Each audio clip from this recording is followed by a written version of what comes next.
Quel est l'enjeu avec un pervers narcissique?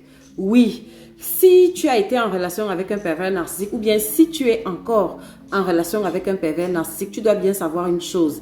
C'est qu'il y a quelque chose qui est en jeu.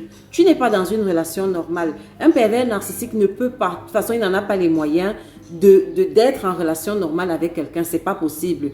Le pervers narcissique, c'est quelqu'un qui a un comportement déviant, qui a un mode de fonctionnement totalement perverti et déviant. Et donc, non, il ne peut pas être dans une relation normale avec quelqu'un. Et tu dois donc savoir une chose, c'est que l'enjeu ici, c'est ta joie de vivre.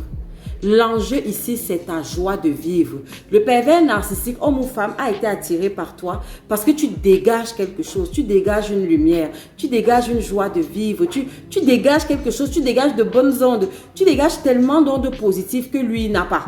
Ne me demandez pas pourquoi le PN n'a pas ça. Je vais développer ça dans une autre vidéo. Et donc, il est attiré par ça. Mais en même temps, il est jaloux de ça. Il se demande, mais comment toi tu fais pour avoir cette joie de vivre? C'est pas possible. Et donc, alors que lui, il n'en a pas. Et donc, lui, ce qu'il va faire, c'est qu'il va mettre en place une stratégie pour t'enlever progressivement ta joie de vivre. Et pour faire de toi un astre qui est sombre, un astre qui est ténébreux et tu vas devenir une sorte de petit légume qui va errer comme ça à la surface de la planète au bout de ta vie, sans joie de vivre, sans espoir de vivre, qui aura perdu complètement goût à la vie, complètement été blessé, frustré, aigri et amer. Voilà ce que le pervers narcissique veut. Ce n'est pas un jeu. C'est pour cela que cette personne, homme ou femme, ne fait que te maltraiter, ne fait que te critiquer, ne fait que t'humilier en permanence.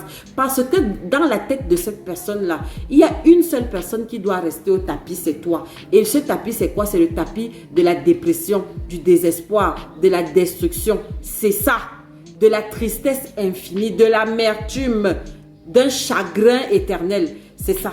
Et donc, l'enjeu ici, c'est véritablement ta joie de vivre. Tu dois bien comprendre ça. Et c'est pour cela d'ailleurs que chaque fois que toi, tu es joyeux, chaque fois que dans cette relation, tu avais de bonnes nouvelles, comment cette personne se comportait en face?